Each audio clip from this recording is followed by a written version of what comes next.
and we are connected culturally. We want Europe to be strong. We believe that Europe must survive. Because the two great wars of the last century serve for us as history's constant reminder that ultimately our destiny is and will always be intertwined with yours. Because we know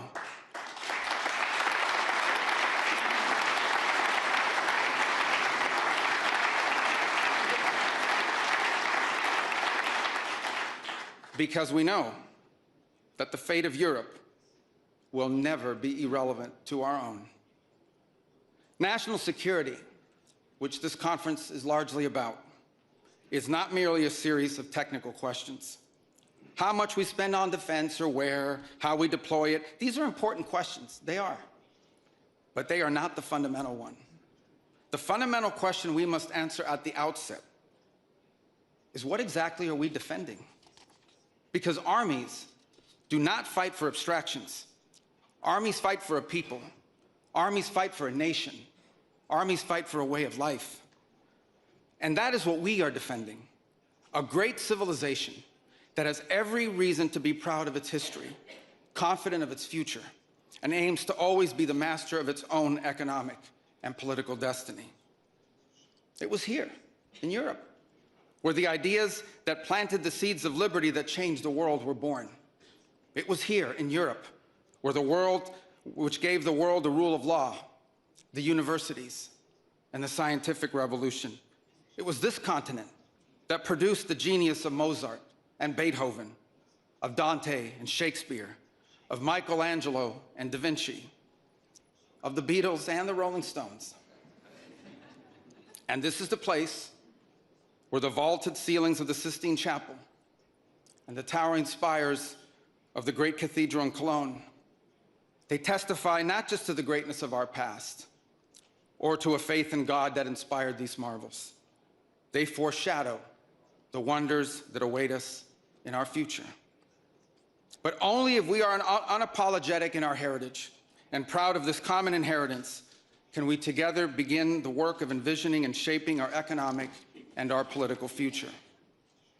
Deindustrialization was not inevitable. It was a conscious policy choice, a decades-long economic undertaking that stripped our nations of their wealth, of their productive capacity, and of their independence. And the loss of our supply chain sovereignty was not a function of a prosperous and healthy system of global trade. It was foolish.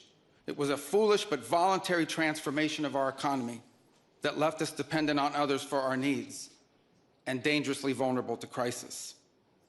Mass migration isn't some fringe concern of little consequence. It was and continues to be a crisis which is transforming and destabilizing societies all across the West. Together, we can reindustrialize our economies and rebuild our capacity to defend our people.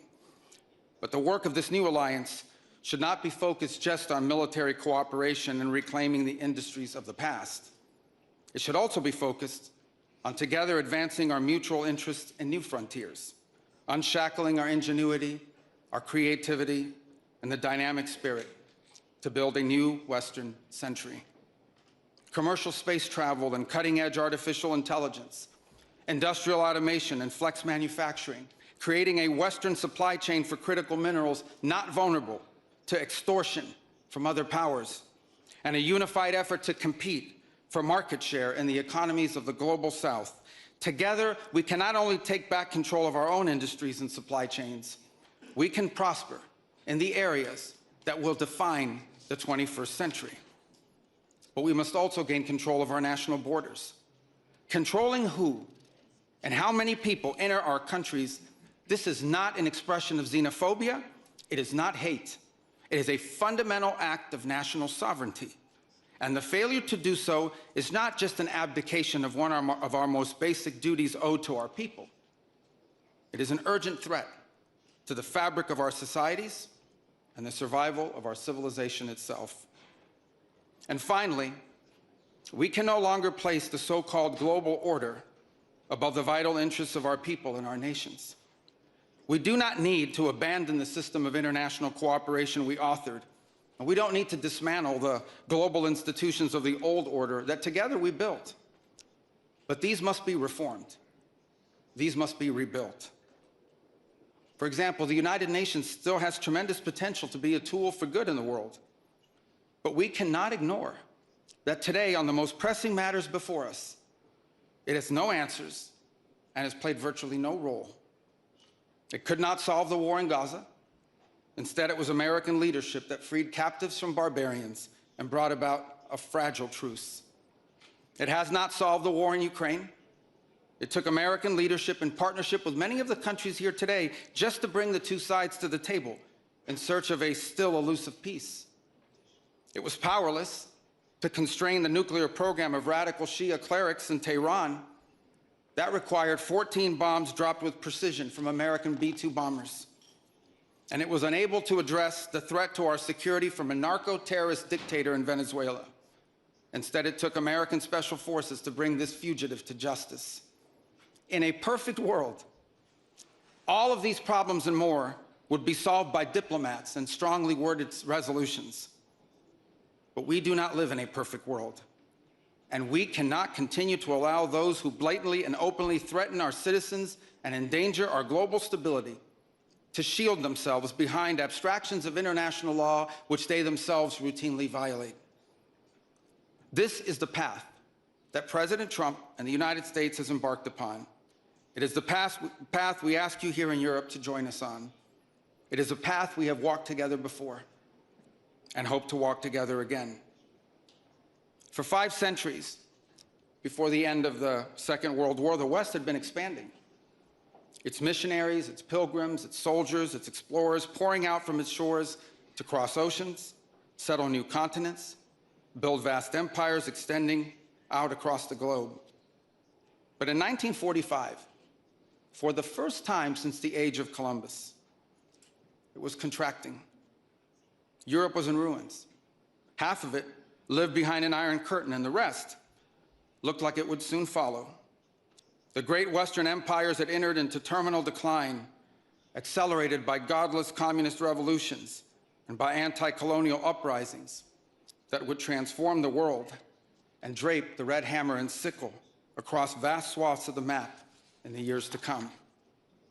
Against that backdrop, then as now, many came to believe that the West's age of dominance had come to an end, and that our future was destined to be a faint and feeble echo of our past.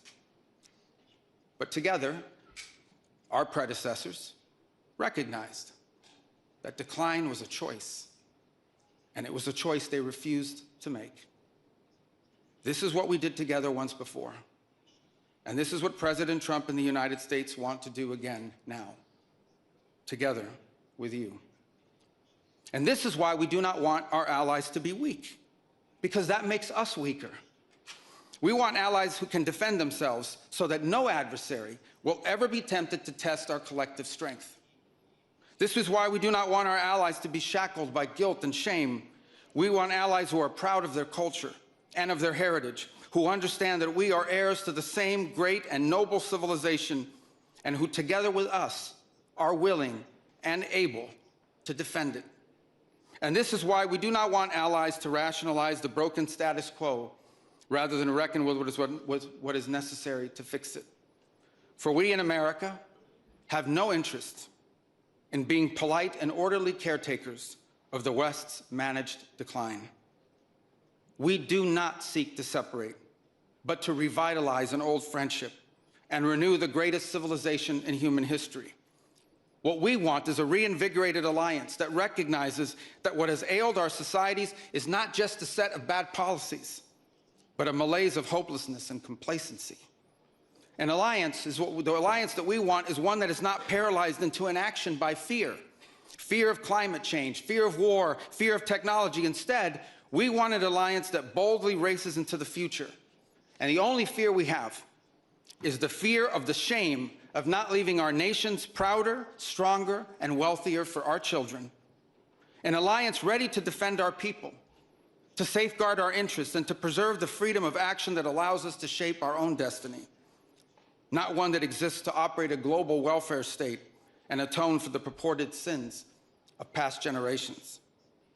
An alliance that does not allow its power to be outsourced, constrained, or subordinated to systems beyond its control. One that does not depend on others for the critical necessities of its national life. And one that does not maintain the polite pretense that our way of life is just one among many, and that asks for permission before it acts. And above all, an alliance based on the recognition that we, the West, have inherited together. What we have inherited together is something that is unique and distinctive and irreplaceable, because this, after all, is the very foundation of the transatlantic bond. Acting together in this way, we will not just help recover a sane foreign policy, it will restore to us a clear sense of ourselves. It will restore a place in the world. And in so doing, it will rebuke and deter the forces of civilizational erasure that today menace both America and Europe alike. So in a time of headlines heralding the end of the transatlantic era, let it be known and clear to all that this is neither our goal nor our wish. Because for us Americans, our home may be in the Western Hemisphere, but we will always be a child of Europe.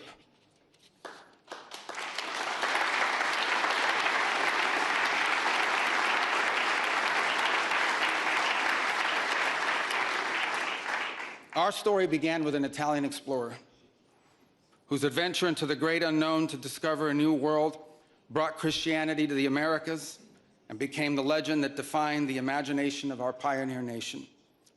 Our first colonies were built by English settlers, to whom we owe not just the language we speak, but the whole of our political and legal system.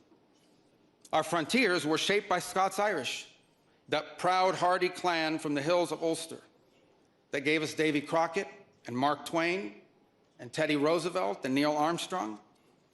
Our great Midwestern heartland was built by German farmers and craftsmen who transformed empty plains into a global agricultural powerhouse.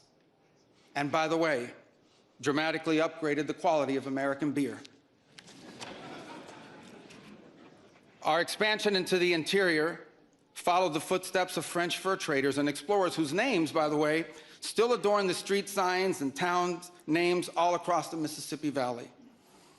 Our horses, our ranches, our rodeos, the entire romance of the cowboy archetype that became synonymous with the American West.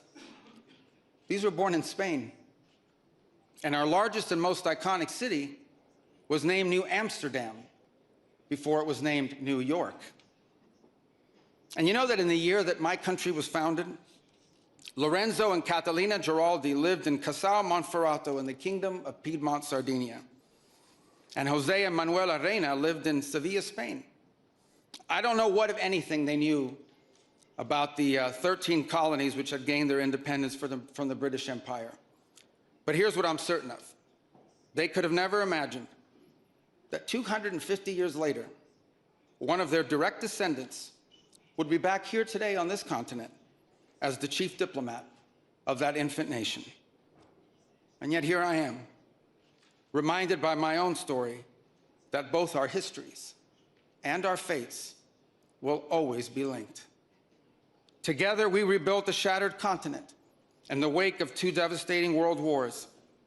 When we found ourselves divided once again by the Iron Curtain, the Free West linked arms with the courageous dissidents struggling against tyranny in the East to defeat Soviet communism.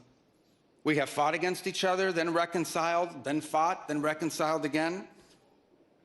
And we have bled and died side by side on battlefields from Kapyong to Kandahar.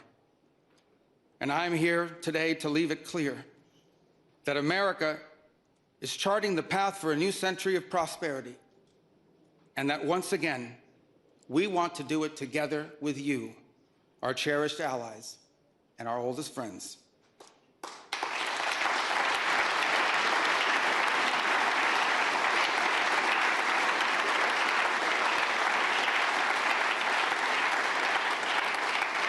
We want to do it together with you, with a Europe that is proud of its heritage and of its history, with a Europe that has the spirit of creation and liberty that sent ships out into uncharted seas and birthed our civilization. With a Europe that has the means to defend itself and the will to survive. We should be proud of what we achieved together in the last century. But now we must confront and embrace the opportunities of a new one. Because yesterday is over. The future is inevitable. And our destiny together awaits. Thank you.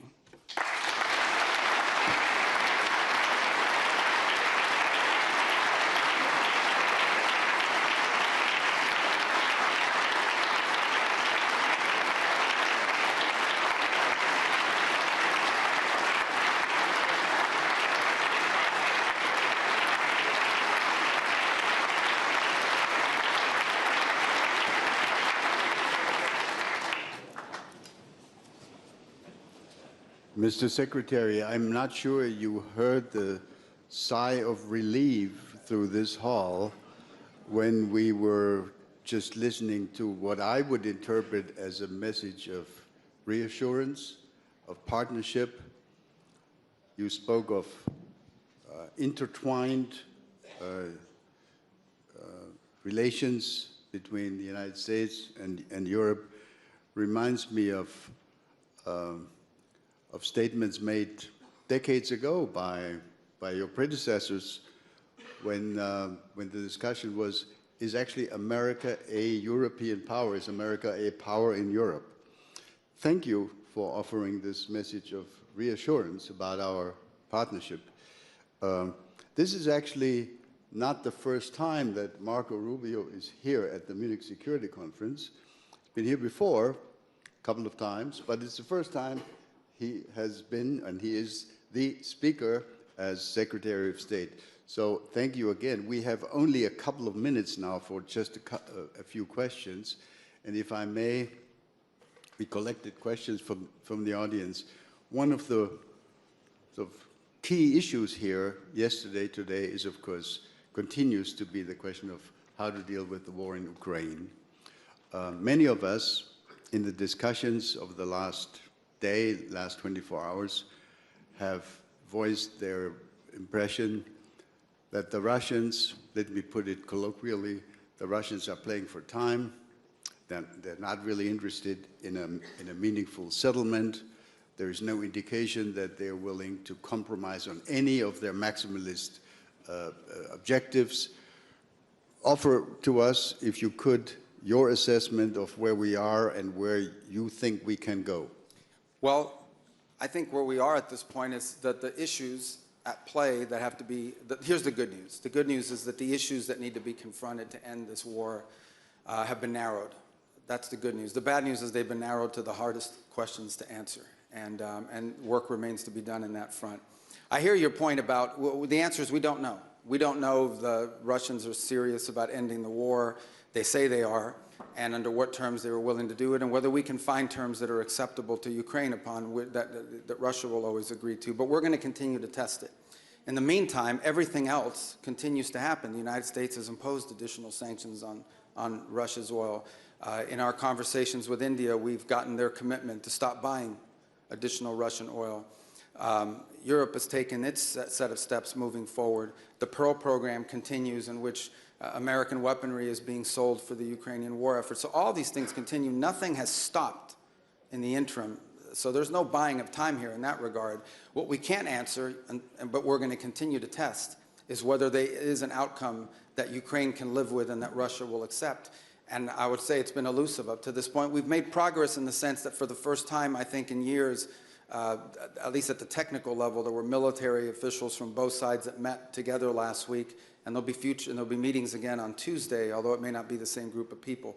Look, we're going to continue to do everything we can to play this role of bringing this war to the end. I don't think anybody in this room would be against a negotiated settlement to this war so long as the conditions are just and sustainable. And that's what we aim to achieve, and we're going to continue to try to achieve it, even as all these other things continue to happen on the sanctions front and so forth. Thank you very much. I'm sure if we had more time, there would be many questions on Ukraine. But let me conclude by asking a question about something entirely different. The next speaker here in just a couple of minutes will be the Foreign Minister of China. When you served in the Senate, sir, people considered you a kind of a China hawk. So did they. So did they. Yeah. We know that there will be, in about 2 months' time, a summit meeting between President Trump and President Xi Jinping. Give us your expectation. Are you optimistic? Can there be a quote-unquote deal with China? What do you expect? Well, I would say this. The two largest economies in the world, two of the big powers on the planet, we have an obligation to communicate with them and talk, and so do many of you on a bilateral basis as well. I mean, it would be geopolitical malpractice to not be in conversations with China. I would say this, because we're two large countries with huge global interests, our national interests will often not align. Their national interests and ours will not align, and we owe it to the world to try to manage those as best we can, obviously avoiding conflict, both economic and worse. And so it's important for us to have communications with them in that regard. On areas in which our interests are aligned, I think we can work together to make positive impact on the world, and we seek opportunities to do that with them. But we have to have a relationship with China, and many of the countries represented here today are going to have a relationship with China, always understanding that nothing that we agree to could come at the expense of our national interest. And frankly, we expect China to act in their national interest, as we expect every nation state to act in their national interest. And the goal of diplomacy is to try to navigate those times in which our national interests come into conflict with one another, always hoping to do it peacefully. I think we also have a special obligation, because whatever happens between the U.S. and China on trade has a global implication. So there are long-term challenges that we face that we're going to have to confront, that are going to be irritants in our relationship with China. That's not just true for the United States, that's true for the broader West. But I do think we need to try to manage those the best we can to avoid, unnecessary friction if it's possible. But no one is under any illusions. There are some fundamental challenges between our countries and between the West and China that will continue for the foreseeable future for a variety of reasons. And it's some of the things we hope to work together with you on. Thank you very much, Mr. Secretary. We've run out of time. I'm sorry that I can't take questions from all those who wanted to ask questions. Mr. Secretary of State, thank you for this message of reassurance. I think this is much appreciated here in the hall. Let's offer a round of applause.